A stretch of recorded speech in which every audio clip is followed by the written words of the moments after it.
गणतंत्र समावेशिता के स्थापना कैले बा। इस समावेशिता संघीयता लोकतंत्र गणतंत्र स्थापना होते हुए भी आज हमने के घर में परिवर्तन आयल, हमने के समाज में परिवर्तन आयल, तो कथी के गणतंत्र, कथी के लोकतंत्र, कथी के लोकतंत्र और समावेशिता। प्रधान न्यायाधीश से भी बड़का हमने के अधिकार होला। हमने आज उनकर सत्ता पटक देम सब, पलट देम सब। हमने दोसरा के ईमानदार बा ओकरा के हमने के राखेम सब। सबैले न्यायिक समान न्याय पाउनुपर्छ, सबैले विकासको अवधारणा समान तरिकाले पाउनुपर्छ, भ्रष्टाचार विकृति विसङ्गति मुक्त समाज निर्माण हुनुपर्छ भन्ने हाम्रो लक्ष्य र अभियान रहेको छ। विभिन्न किसिमका प्रब्लमहरू दिएर तपाईहरुको माझमा यिनीहरू झुल्किएको अहिलेको यो चुनावले तपाईहरुले देखिरहनु भएको छ। कयौं कता कता जिल्लाका साथीहरू त्यहाँबाट चर्कने परे जस्तो गरेर तपाईहरुको सामु आएर हातेमालो गरिरहेका छन्। याद राख्नुस्, त्यो मक्सिर 4 बाट 5 तपाईहरुले त्यो अनुहार देखाउन पाउनुहुने छैन। अब यो देशका नागरिकहरूलाई जगाउन सकिएन भने यो देशका राजनीतिक दलहरूले यो देशलाई बेचेर खान्छन्। जोगाउनको लागि संघर्ष गर्न पर्छ भनेर हामीले नयाँ अभियानको सुरुवात गर्यौं। त्यो अभियानको एउटा सशक्त अभियान तपाईहरुको बीचमा आज हामीले उम्मेदवारको रूपमा प्रस्तुत गरेका छौं। हिजो मधेसी जनाधिकार फोरमबाट उम्मेदवार हुनुभयो, चुनाव जित्नुभयो, मन्त्री हुनुभयो। आज तत् पार्टीबाट उम्मेदवारी नपाउने स्थिति बनिसकेपछि एमालेमा गएर रोई कराई गरेर उम्मेदवारी लिनुभयो। फेरि तपाईहरुको बीचमा आउँदै हुनुहुन्छ। यो स्वार्थीपन भएको मान्छेले विकास गर्छ कि गर्दैन? भौडाहरुको राजनीति बडा गजब भइरहेछ अहिले। फ्री टिकट, फ्री भिसा भनेर आज मधेसी नागरिकहरूलाई एक्लै काम गरे माधव नेपालले। यी मधेसी छोराहरूलाई यही मुलुकमा रोजगारी दिन्छौँ हामी भनेर भन्न सक्ने हुँदै नभएको पूर्व प्रधानमन्त्रीले बिना देवा के फ्री टिकट, फ्री भिसा भनेर आज मधेसी तरुणहरूलाई झुक्क्याउने कोसिस गरिरहेका छन्। यहाँ राजनीतिक व्यापारी सब काठमांडू से सिमरा के 5 स्टार होटल में बैठ के व्यापार के सौदा करते रह। अभी 5 वर्ष के भीतर उनकर प्रगति सुने में आवता कि केनाउ 15 बीघा जमीन किनाल बा, हाईवे में केनाउ 2 घर किनाल बा, सब यहाँ के राजधानी में केनाउ गाड़ी चुनाव खातिर गाड़ी किनाता नया नया चुनाव में घूमेला। तो बस उनका खातिर परिवर्तन ना रहे। हमार प्रतिस्पर्धा बाटे भ्रष्टाचार से हमार प्रतिस्पर्धा बाटे ई कम्ती में देश के गलत रास्ता में ले जाए वाला उ काला बाजारी व्यापारी सबके पूरा फेंके के बा। हमार एगो संकल्प का बा, देखी ई समाज बहुत पिछाड़ी रह गइल।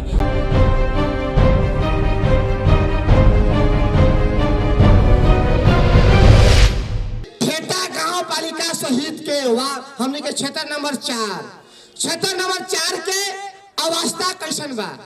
एकर अवस्था, एकर दिशा और दशा दोनों के एगो संतुलित दशा और दिशा जब तक ले परिवर्तन ना होई तब तक ले देश में, समाज में, क्षेत्र में, जिला में कोनो चीज के परिवर्तन हो जात नहीं है। आज हमने के विभिन्न पार्टी, हमने के बड़का पार्टी कांग्रेस, हमारे माओवादी, लोसपा, जसपा कहे वाला पार्टी, हमने के राज्य के हर एक कालखंड में चाहे राणा विरोध आंदोलन होके, चाहे राजा के आंदोलन होके, चाहे हमने के पंचायत विरोध आंदोलन होके, चाहे हमने के 46 साल के प्रतंत्र के आंदोलन होके, चाहे हमने के 2051 के जो माओवादी के जनयुद्ध होके, चाहे 63-64 के जन आंदोलन होके, ओकरा बाद में मधेसी आंदोलन होके, हर एक आंदोलन में ई गांव के सपूत, ई गांव के वीर योद्धा अपने आप में हर क्षेत्र से लड़ाई करके आज देश में संघीयता, लोकतंत्र, गणतंत्र, समावेशिता के स्थापना कैले बा।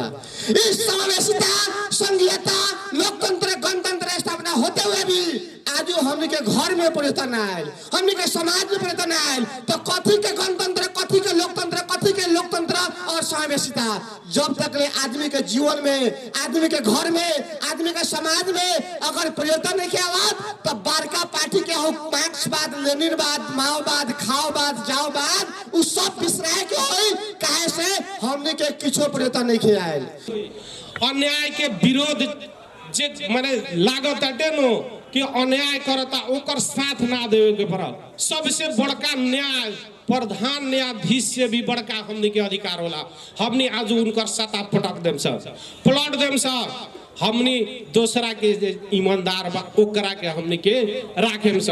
ई हमनी के जागरूक ना होई, जागरूकता ना होई त आवे वाला संतानी जौन हमनी के संतान बा ओकरा के बागड़ लोग बुझी।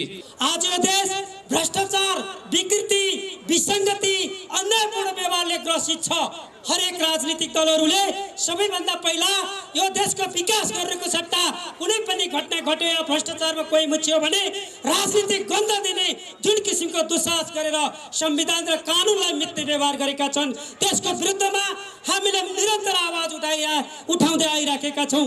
यसै सन्दर्भमा हामीले यी कुराहरूलाई सम्पूर्ण के मधेस, के पहाड, के हिमाल सबै ठाउँमा बस्ने नेपालीहरू एउटै हुनुपर्छ। सबैले न्यायिक समान न्याय पाउनुपर्छ। सबैले विकासको अवधारणा समान तरिकाले पाउनुपर्छ। भ्रष्टाचार, विकृति, विसङ्गति मुक्त समाज निर्माण हुनुपर्छ भन्ने हाम्रो लक्ष्य र अभियान रहेको छ। त्यसै सन्दर्भमा अहिलेको प्रतिनिधि सभाको निर्वाचनमा हामीले 165 वटा निर्वाचन क्षेत्रमा सबै उम्मेदवारहरूका क्याटेगोरी छुट्याएका छौँ। को राष्ट्रियताको सवालमा एकताबद्ध छ, राष्ट्रवादी मुद्दालाई उसले उठान गरेको छ, भ्रष्टाचार, विकृति र विसङ्गतिमा मुछिएको छैन, त्यसलाई प्रोत्साहन गर्दैन र समाजमा भिजेको छ, विकास निर्माणमा लागेको छ। त्यस्तो खाले व्यक्तिले अबको प्रतिनिधि सभा जित्नुपर्छ। त्यो प्रतिनिधि सभामा पुग्यो भने मात्रै उसले यो देशको समृद्धि, यो देशको विकास, यो देशको सुशासन गर्न सक्छ भन्ने हाम्रो मान्यता छ। त्यसअनुसार हामीले सातै प्रदेशका 165 जना प्रतिनिधि सभाका सांसदहरूको नाम लिस्ट तयार गरेका छौँ। त्यसै सन्दर्भमा 12 क्षेत्र नम्बर 4 को प्रतिनिधि सभाको उम्मेदवार सुनिलजी हाम्रो क्याटेगोरीभित्र उहाँले जितेर प्रतिनिधि सभामा जानुपर्छ भन्ने मूल्य र मान्यता हामीले लिएका छौँ। त्यसर्थमा हामी उहाँको यो कार्यक्रममा लागेका हौँ। हामी सामाजिक अभियन्ता भएका कारणले कुनै पनि पार्टीको झोला बोक्ने कार्यकर्ता पनि होइनौँ। यो देशमा शोषक सामन्तीहरूको राज भएको छ। यिनीहरूले एक छत्र राज तपाईहरूलाई आश्वासन दिएर जब निर्वाचन आउँछ त्यसपछि तपाईहरूको घर घरमा नमस्कार गर्दै विभिन्न किसिमका प्रब्लमहरू दिएर तपाईहरूको माझमा यिनीहरू झुल्किएको अहिलेको यो चुनावले तपाईहरूले देखिरहनु भएको छ। कयौं कता जिल्लाका साथीहरू त्यहाँबाट चड्कने परे जस्तो गरेर तपाईहरूको सामु आएर हातेमालो गरिरहेका छन्। याद राख्नुहोस्, त्यो मक्सिर 4 बाट 5 तपाईहरूले त्यो अनुहार देख्न नि पाउनुहुने छैन। तर आज तपाईहरूको सामु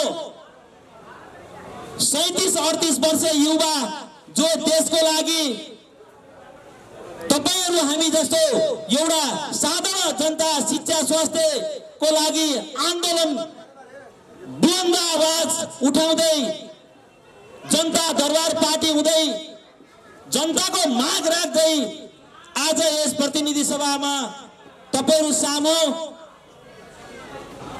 तपाईकै छोरो, तपाईकै चेलो, तपाईकै भतिजो सुनिल शाह जुन एसपीजी लगायत हाम्रो प्रतिनिधि सभाका सदस्यमा डाक्टर साहब जस्ता विज्ञ व्यक्तिहरू तपाईहरूको माझमा हुनुहुन्छ। के तपाईहरूले उहाँलाई पराजय बनाउनुहुन्छ? तपाईहरूलाई धिक्कार लाग्नेछ। यदि तपाईले सक्नुहुन्छ भने तपाईको आफन्त नाता गोता 12 क्षेत्र नम्बर 4 का सम्पूर्ण साथीभाइलाई गुहार गर्नुहोस्, दिनरात खटिनुहोस्। यो मौका हो, यो मौका गुमाउनु भयो भने तपाईहरू भोलिका दिन 4 वर्ष 11 महिना 15 दिन जति तपाईहरू भुमरीमा फस्नुहुन्छ। फेरि 15 दिनको चुनावमा रौनक झनक हुन्छ। फेरि त्यसरी नै तपाईहरूको श्रम लुटेर लाने त्यो दिन गन्ने दिन आउनेछ। कभी 1 नंबर के राम सहाय जी जीतेला ना, बाहरी के लोग हरदम आवेला। बाहरी के लोग एक बेर जीत जाए तो जौन पार्टी के इतना हो जाए जौना का हम टिकट दे मुहे जीती तो कौनों के लेके खड़ा कर दी। पहले 2047 साल के बाद चुनाव भइल तो झापा के लोग जीत के जाए यहाँ जिला से, ये दिन 12 जिला से कम से कम मधेश आंदोलन भइल तो सब पार्टी लोग मधेशिए के देवे कि ना टिकट। अब देखी का हो, अब 12 जिला में 2 गो टिकट हो गई पहाड़ी के। वो अच्युत मैनाली जी 1 नंबर में, यहाँ किसान श्रेष्ठ अगर जीता था लोग दोनों तो यहाँ चारों प्रतिनिधि सभा में खाली पहाड़ी लोग कहीं के लोग आके जीती। हमने के फिर इतना आंदोलन कैल, इतना लोग मरल, सब समाप्त हो गई। कथी भाई कुछ ना भाई। आज मधेसी पार्टी कहाँ रहा ना विचार बा ना सिद्धांत बा ना कुछ बा। एक आदमी ये माले से मिल गए, एगो कांग्रेस में जाके मिल गए, विचार केने बा, कथी के नाम पे लोग वोट मांग रहा बा। इकबाल जी पहले जय मधेश कहत रह, सब कहत आज लाल सलाम। सोनल जी जय मधेश, अब लाल सलाम, जय नेपाल लाल सलाम सब हो रहा बा। कथी भाई वो लोग ऐसन गिरगिट जैसा रंग बदले वाला नेता लोग के देम त खाली भ्रष्टाचारी करी लोग, कुछ ना होके वाला बा। एको गो मधेश के मांग भी पूरा ना होई, खाली पैसा कमाई लोग, धन जोड़ी लोग और कुछ ना होके वाला बा। प्रदेश सभा ख अंतर्गत आज फेटा बजारमा आयोजित यस सभाका आदरणीय अध्यक्ष विवेकशील साझा पार्टी 12 जिल्लाका अध्यक्ष डाक्टर सुशील जी, आजका विशेष आकर्षक यो राष्ट्रलाई 12 जिल्लासँग जोड्नुपर्छ, 12 जिल्लाको जनताको जीवन स्तरमा परिवर्तन ल्याउनुपर्छ। 12 जिल्लावासीहरूले पनि जसरी पहाडीहरूले एउटा परिवर्तनको मुहार फेरिरहेका छन् भने 12 जिल्लाका नागरिकले पनि परिवर्तन प्राप्त गर्न सक्नुपर्छ भनेर अहोरात्र आवाज बुलन्द गर्ने तपाईहरुकै क्षेत्रको छोरो यस 12 जिल्ला प्रदेश सभा 4 का आदरणीय उम्मेदवार मेरा अनन्य मित्र सुनील प्रसाद शाहजी, मैले आदर र सम्मान गर्नुपर्ने पोखरादेखि आउनुभएका भ्रष्टाचार विरोधी अभियन्ता नारायण हरि तिवारी जी, चितवन जिल्लादेखि आउनुहुने भ्रष्टाचार विरोधी अभियन्ता भरत पोखरेलजी लगायत सम्पूर्ण 12वासी बाबा दाजुभाइ तथा दिदीबहिनीहरू सबैलाई विवेकशील साझा पार्टीको तर्फबाट र मेरो व्यक्तिगत तर्फबाट यहाँहरू सबैलाई हार्दिक अभिवादन व्यक्त गर्न चाहन्छु। म यहाँहरूको बीचमा धेरै लामो समय लिन्न, हामीले बोल्न अप्ठ्यारो लागेको हो कि जस्तो पनि लाग्छ, तथापि म 1-2 कुरा छोटकरीमा राख्न चाहन्छु। जब यो मुलुकमा 62-63 सालको आन्दोलनपछि संविधान सभाको सदस्यहरूले 2072 साल असोज 3 गते नेपालको संविधान दिइसकेपछि 2074 सालमा भएको प्रदेश सभाको चुनावपछि बनेको सरकारले नेपालमा काण्ड मच्चायो। तपाईहरुलाई थाहा छ 33 किलो सुन काण्ड, होली वाइन काण्ड, निर्मला हत्या प्रकरण, ललिता निवास जग्गा प्रकरण काण्ड, वाइट बडी जहाज काण्ड हुँदै 33 भन्दा बढी ठूला काण्डहरू मच्चाउँदै अगाडि बढिसकेपछि हामीले देशैभरिका नवजवान युवाहरूलाई संगठित गरेर अब यो देशका नागरिकहरूलाई जगाउन सकिएन भने यो देशका राजनीतिक दलहरूले यो देशलाई बेचेर खान्छन्, जोगाउनको लागि संघर्ष गर्न पर्छ भनेर हामीले नयाँ अभियानको सुरुवात गर्यौं। त्यो अभियानको एउटा सशक्त अभियान तपाईहरुको बीचमा आज हामीले उम्मेदवारको रूपमा प्रस्तुत गरेका छौं। सुनील कुमार शाहजी, त्यस्तै गरी यो प्रदेश सभा खको उम्मेदवारको रूपमा डाक्टर धनञ्जय यादवजीलाई जो उभिएका छौं। आज हामीले सबै राजनीतिक दलको मेनिफेस्टोमा, चुनावी घोषणा पत्रमा तपाईहरुले सामाजिक सञ्जालमा हेर्नुभयो होला, टेलिभिजनमा सुन्नुभयो होला, सबै राजनीतिक दलले के भनेका छन् भने स्वास्थ्य र शिक्षा पूर्ण रूपमा निशुल्क गर्ने, नागरिकहरूलाई 200 युनिट सम्म बिजुली निशुल्क दिने, खानेपानीको 200 युनिट सम्म बिल निशुल्क दिने, घर-घरमा खेत-खेतमा बिजुली पुर्याइदिने, किसानहरूलाई सस्तो ब्याजमा ऋण उपलब्ध गराइदिने लगायत थुप्रै सपना आज जो बाँडिरहेका छन्। हिजो हामीले आन्दोलनको क्रममा यी दलका नेताहरूलाई सुधार गर्न सक्नुपर्छ, सुधार गर्नका निमित्त जनदबाव सिर्जना गर्नुपर्छ भनेर भनेको दबावले आज प्रत्येक राजनीतिक दलले नागरिकको मुद्दा उठान गरेका छन्। तर हामीलाई के लागिरहेको छ भने जनताको दबावमा नागरिक मुद्दाहरू स्थापित भयो, तर यी हिजो खाना पल्केकाहरू भोलि पनि खानको लागि जनतालाई ढाड्दैछन्। त्यसकारणले काम गराउनको लागि देशैभरिबाट युवाहरूलाई विजय गराउनु पर्छ भनेर हामीले सुनिलजीलाई र धनञ्जयजीलाई तपाईको क्षेत्रमा उम्मेदवार बनाएका छौं। मलाई विश्वास छ तपाईहरुले दुवै उम्मेदवारलाई मङ्सिर 4 गते तराजु चिन्हमा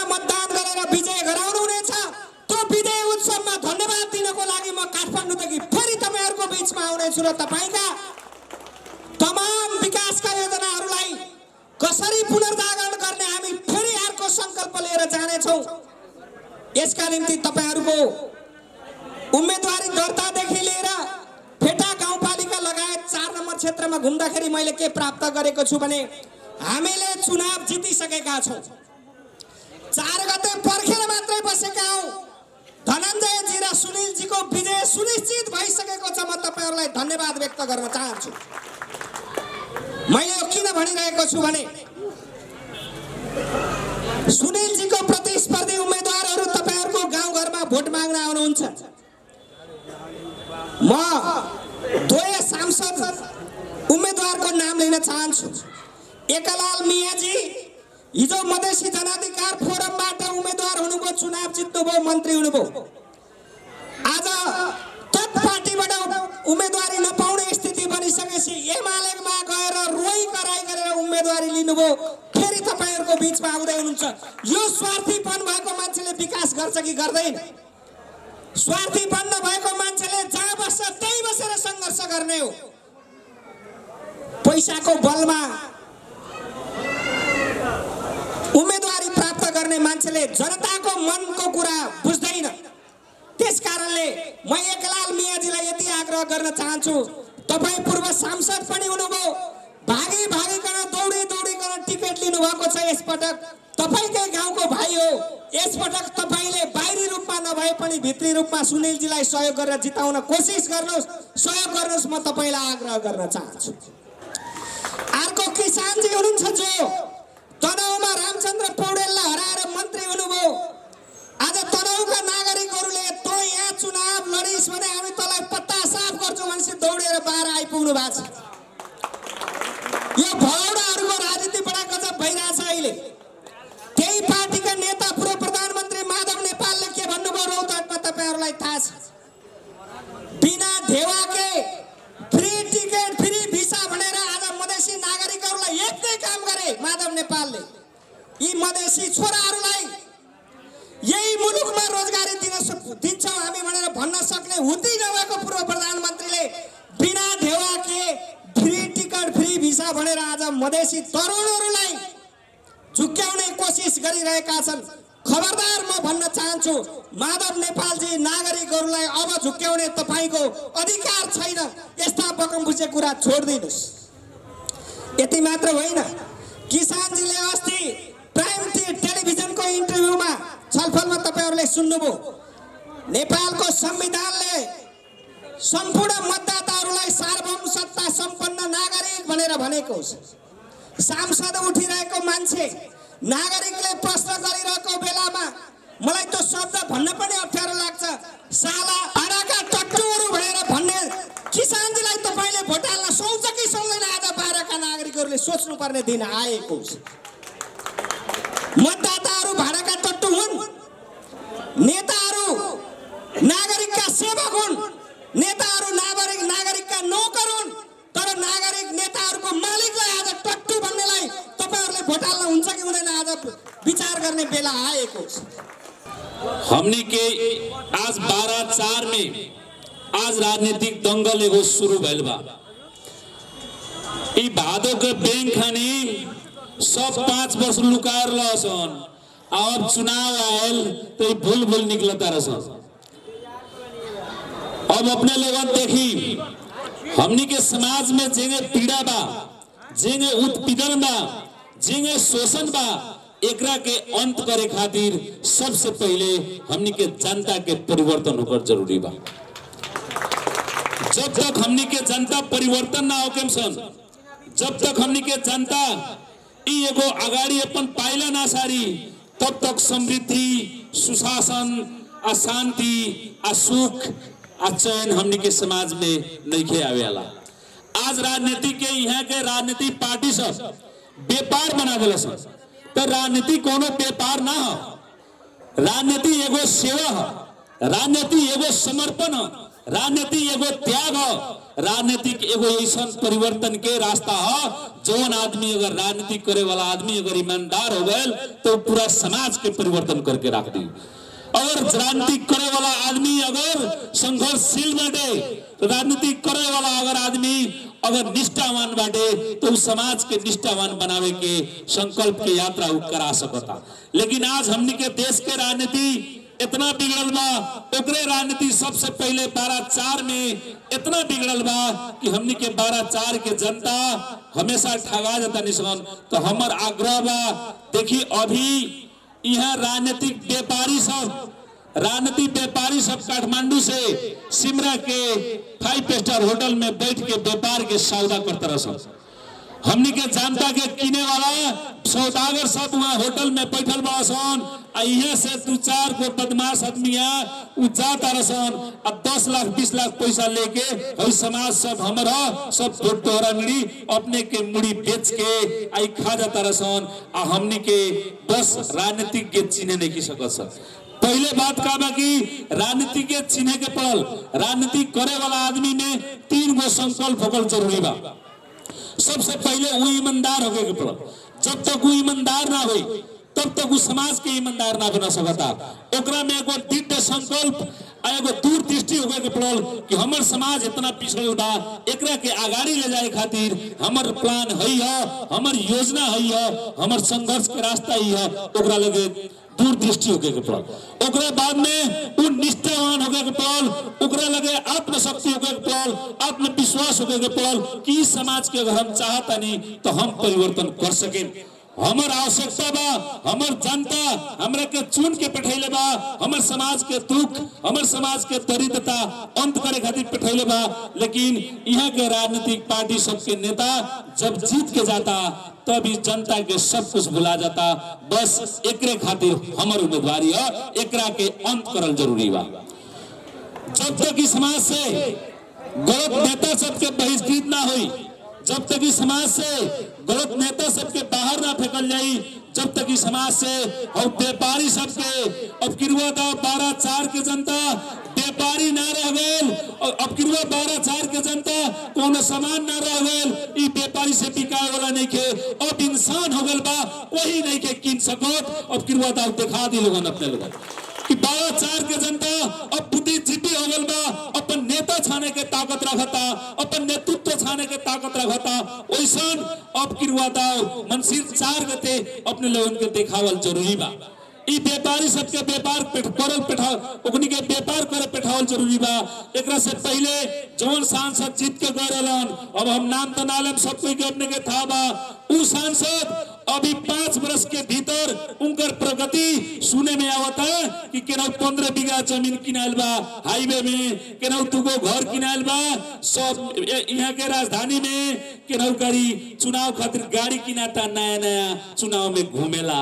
तो बस उनकारा खातिर परिवर्तन ना रहे, उनकारा खातिर वोट हमनी के ना दिले निशान। हमनी के जीवन स्तर बदले खातिर हमनी के नेता छाने के हमनी के प्रक्रिया में उनकारा के वोट दिले निशान। लेकिन हमनी के गरीब जनता आई समाज के जनता के भूले वाला नेता के अब किरवा दाव बहिष्कार करी लोगन। बहिष्कार करला से हमनी के समाज बदली, ये हमारा आग्रह बा। एगो और उम्मीदवार के सुने में आवता हमरा से प्रतिस्पर्धा नहीं के, वो बहुत पिछाड़ी हमर प्रतिस्पर्धा बाटे, वो भ्रष्टाचार से हमर प्रतिस्पर्धा बाटे। ई कमती में देश के गलत रास्ता में ले जाए वाला वो काला बाजारी व्यापारी सबके पूरा फेंके के बा। हमर एगो संकल्प का बा, देखी इस समाज बहुत पिछाड़ी रह गए। हम कोनो रोहर से राजनीति नहीं करत, हम मनोरंजन खातिर स्टेज पर नहीं चढ़ल, हमर समाज बहुत पीछे बा। इस समाज के आगे ले जाए के संकल्प के साथ हम राजनीति करतनी। अब की रोज इस समाज से 12/4 के जनता एगो ऐसे नेता थान के पठाई जौन चलेगा सांसद में पहुंच के गर्व से अपने लोगों के छाती चौड़ा करके दिखाई कि हाँ 12/4 के जनता जौन नेतृत्व चुन के पठेलोग, जौन नेता चुन के पठेलोग, 77 जिला के लोग वो मेरा उदाहरण दी कि वैसा एगो लड़का खोजल जरूरी बा। अपने लोगन के सिर कभी हम झुके ना दे। हम जीत के जाता नहीं तो हम नहीं की जीतत। अब किरुआ दाव पूरा 12/4 के जनता जीती, अब किरुआ दाव पूरा 12/4 के एगो लड़का जीती, अब किरुआ दाव 12/4 के एगो भविष्य जीती। हमार सपना का बा, देखी हमनी के बहुत पिछाड़ी अब रहल जरूरी नहीं खे। अब हमनी के रहे के बा तो अब ई समृद्धि के रेस में सबसे पहले रहे के बा। अभी यही गठबंधन देखी, ई गठबंधन कार के मुड़े चुड़ गल बड़ा सन। तो हम एगो बात बुझी, एकनी के बुझे तारे सन कि भाई अकेले अकेले तो जीते सकल जाई ना। तो अब गिरवा दा 5 गो चोरवा में से एगो के बचा लेवल जाओ। अब 5 गो चोरवा में से एगो बाचा रही तो कमती में दूसरा बेरी दूसरा के जिया दी, तो एकरा से बच के रही लोगन। एमे गठबंधन एक गठबंधन दू गो भाग आयल बड़ा सन। तो अब गिरवा दाओ हमनी के समाज से अब अपने के नेता चुनल जरूरी बा। वैसे नेता अगर नहीं चुनत तो एगो अभी स्वतंत्र के हाला बा कोनो आदमी के, जौन आदमी अभी तक ले नेपाली कांग्रेस के सदस्यता नहीं खेते अगले उ मुकुंड लगा के हमनी के समाज में आयल बा। इस सब गलत भ्रम में अपने लोगन मत रहे लोगन। बस अपने लोगन सबसे पहले का बा अपन उम्मीदवार छाने में गलती करता नहीं तो बिहान है सब लड़का सन के भविष्य बनावे ना सके लोगन। काहे तो नेता ही अगर चाहे तो अपन समाज के परिवर्तन कर सकता। नेता के इच्छा शक्ति होके तो अपन समाज के परिवर्तन कर सकता। उसे अपने लोगन अब गिरवा दाओ तराजू में मतदान करके कमती में फेटा गांव पालिका से एगो ऐसा संसद बना के बैठाई जौन संसद अपने के भविष्य में अपने के भविष्य उज्जवल भविष्य ओरी लेके जा सके। हम जीततन तो हमार प्रतिबद्धता बा कुंती में तो जीतला के बाद में जौना दिने संसद के पहले बैठक में हम जाए ओ दिन 11 गो हमरा संसद के विधेयक लेके जाए के बा। हमनी के समाज के स्वास्थ्य के विषय में जौन हमनी के स्वास्थ्य समस्या के विषय में सरकार हमनी के कोनो भी मदद नहीं के करत, स्वास्थ्य के विषय हमनी के वहां पेश करे के बा। शिक्षा में कमती में निःशुल्क हमनी के समाज शिक्षा में कितना पछाड़ी बा। जो समाज अपने के हमनी के लड़का अभी बाहर जाता 10 अपने के कतार मलेशिया जाता तो लड़के के बिहान अगर पढ़ लिख के दक्ष बनावे के अगर सरकार ओकरा जिम्मा लेता तो वो बिहान ऑस्ट्रेलिया कनाडा जापान जाई। वैसा स्थिति बनावे खातिर कमती में हमनी के समाज के लड़का सन के निःशुल्क पढ़ाई के व्यवस्था होके वैसा के किसान खातिर एगो संसद चाहे दोसर कुछ ना कर सकी संसदीय बजट से जौन 10 करोड़ पैसा ओकरा होता 10 करोड़ पैसा से 5 वर्ष के पैसा अगर जमा करल जाए तो उ आदमी निर्ब्याजी किसान बैंक स्थापना कर सकता। वो हमारे एजेंडा बा। और निर्ब्याजी बैंक से प्रत्येक किसान ओकरा से लाभ ली, प्रत्येक किसान ओकरा से फायदा उठाई। जौन किसान लगे पैसा नहीं के, जौन किसान खेती करे के पैसा नहीं के, खाद किने के पैसा नहीं के, वो किसान अपने के बैंक से खाद भी ले सकता और बिना ब्याज के पैसा ले सकता। तो हमारी योजना का बा कि अब गिरवा दाओ किसान खातिर कोनो योजना कार्यान्वयन में लियावल जाओ जौन कानून बनावे वाला संसदे है। संसद अपने के हई रोड बनावे के ठेकेदार ना तो 10 करोड़ पैसा के दुरुपयोग बा जौन रोड बनावता रसन अब ठेकेदार के नहीं के चुने के कमती में हमनी के जीवन बदले वाला कानून बनावे वाला कानून के निर्माता कानून के कार्यान्वयन करावे वाला वैसा संसद चुने के बा जौन संसद अपने खातिर विधेयक पहुंचा सके, तू विधेयक पारित कर सके। वैसे सांसद के अपने लोगन चुनी लोगन। हमार विनम्र आग्रह बा कि अब गिरवा दाओ हमनी के ठगाई के काम ना करल जाओ। देखी अभी अपने के हम विगत के 17 वर्ष से हमारे गांव में सब लोग के था बा 17 वर्ष हो गए हमरा भ्रष्टाचार विरोधी अभियान हम काठमांडू में चलावता नहीं। अभी तक ले 22 आदमी के हम मुद्दा डाल के जेल डले बानी। अब गिरवा दाओ संसद होता नहीं तो कमती में इस संसद में जवन 275 में एगो सांसद हम वो रहे ओमे जितना भ्रष्टाचार करे वाला नेता सबके अब गिरवा दाओ जेल के भीतर पहुंचाओ के रास्ता हम तय करें। हम भ्रष्टाचार ना करें ना करे दें। कैसे तो जनता के जनप्रतिनिधि हो तो जनता के सेवक बनल जरूरी बा। तो अब गिरवा दाओ इस संसद में हम पहुंचे हमरा पूरा विश्वास बा।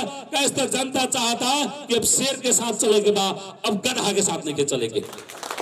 एगो शेर अगर वहां पहुंचता संसद में तो वो शिकार करे के सिखाई, वो संघर्ष करे के सिखाई।